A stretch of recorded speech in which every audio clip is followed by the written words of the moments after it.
Bonjour et bienvenue dans cette nouvelle vidéo. Aujourd'hui, je vais vous faire le résumé de la deuxième semaine du Giro d'Italia 2022.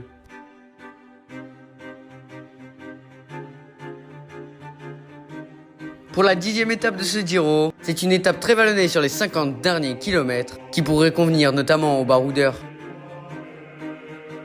Mais c'est tout de même une arrivée au sprint entre costauds, sans les purs sprinters. Et au sprint, c'est Binyam Girmay, l'Érythréen, qui vient chercher sa première victoire sur le Giro, devant Mathieu Van Der Poel après un sprint exceptionnel. Au général, Juan Pedro Lopez conserve son maillot rose.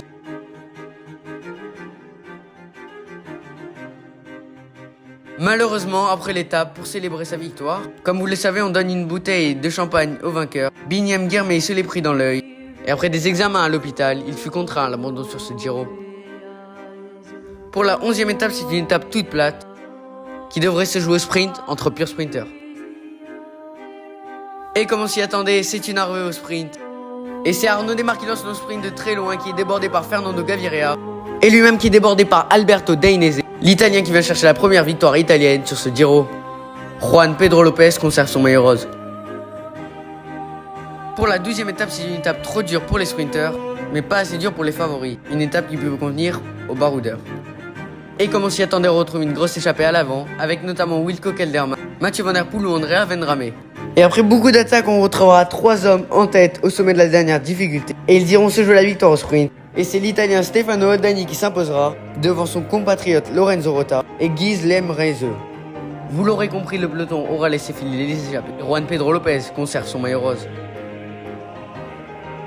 Pour la 13e étape, c'est une étape partant de San Remo et qui doit normalement convenir aux purs sprinters. Mais en début d'étape, une nouvelle fracassante vient détruire nos espoirs français sur ce Giro. Romain Bardet abandonne. On apprend qu'il a été malade sur la 12e étape et qu'il n'avait plus de force pour pédaler, contraint à l'abandon. Après une échappée qui a pris de l'avance et un peloton qui a dû cravacher pour revenir dessus, c'est tout de même un sprint massif lancé de très loin par Arnaud Démare. Mark Cavendish est sur la droite, mais les sprinters sont usés. Et c'est Arnaud Démare qui vient s'imposer magnifiquement au terme de cette 13e étape. Il conserve son maillot cyclamen. Pour la 14e étape, c'est une étape très vallonnée qui pourrait en toute vraisemblance convenir aux baroudeurs.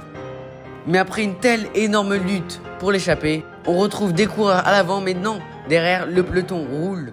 C'est les Bora Hansgrohe qui accélèrent pour tout faire péter. Et dans l'avant-dernier tour du circuit de Turin, dans Supergas, Guillaume Martin et Joao Almeida qui sont lâchés. Alejandro Valverde aussi. Et devant, le train Bora Hansgrohe continue. Almeida parviendra à rentrer. Mais dans la dernière ascension de Superga, les favoris commencent à bouger et à renverser le classement général. Richard Carapaz attaque de nombreuses fois, mais après un relâchement, ça sera un regroupement. Mais non, Richard Carapaz ne veut pas ça et attaquera une nouvelle fois. Il partira en solitaire. Mais dans la main d'Elana, Hindley attaque suivi de Nibali et Simon Yates. Il rattrape Richard Carapaz et c'est Simon Yates qui contre et qui part seul. Personne ne peut le suivre et il vient s'imposer magnifiquement au terme de cette étape. Au général, on retrouve un nouveau leader, c'est Richard Carapaz qui s'empare du maillot rose. Pour la 15e et dernière étape de cette deuxième semaine, c'est une étape de montagne avec 2 cols première catégorie et une arrivée à Cogni, un col de deuxième catégorie. Et la victoire, elle est pour l'échappée, c'est Giulio Ciccone qui vient battre tous ses compagnons d'échappée. Il s'impose en costaud et jette ses lunettes traditionnellement. Le peloton arrive 10 minutes plus tard, pas de gros changements. Pour résumer, au soir de cette 15e étape, Richard Carapaz et maillot rose, avec 9 secondes d'avance sur Jay Hindley, 32 secondes d'avance sur Joao Almeida, Mikel Landa est à 1 minute 01 et c'est Domenico Pozzovivo qui est à la 5e place.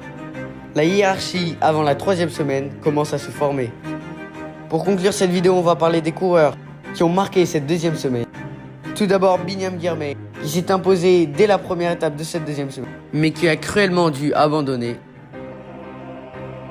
Mais aussi notre Français Arnaud Démare qui est venu tout écraser sur les sprints massifs. Sa 3e victoire sur ce Giro. Et il conserve logiquement une grosse avance pour le maillot cyclamen et il nous fait rêver.